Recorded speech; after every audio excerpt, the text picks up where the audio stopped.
من خودم مازندرانیم. چند شب پیشم که مهمان داشتم اکبر جوجه درست کردم به همون روش آقای کلبادی که اولین بار ایشون توی مازندران ابداع کردن. همینطوری که داریم میبینین مغز از استخون به راحتی جدا میشه، بافتش مثل پنبه میمونه تو دهنتون آب میشه.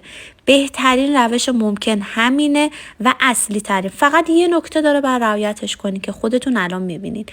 جوجه هاتونو که بهتره وزنش 1 کیلو، نهایت 1 کیلو 200 باشه رو از وسط نصف کنین، بشورین و توی آب نمک یه شب تا صبح بذارین، بعد آبکش کنین. آب اضافهش که خارج شد اونها رو کامل خشک کنین.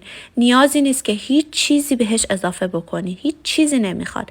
داخل روغن سرخشون کنین. همه رو که آماده کردین حالا داخل تابه یا قابلمه‌ای که میخواین بپزین میچینین و روغن رو میریزین روش. من خب میبینین دیگه حجم روغنش زیاده به خاطر اینکه مقدار گوشتم هم زیاده. نکتهش هم اینه که باید کره و روغن طوری باشه که تقریبا روی مرغ بگیره و با روغن و کره قشنگ دم بیاد و مغز پخت بشه.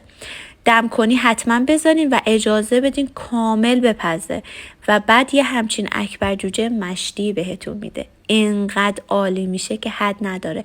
با رب انار سروش کنین که فوق العاده است. دیدی چه راحت بود؟ امیدوارم دوستش داشته باشین آموزشو.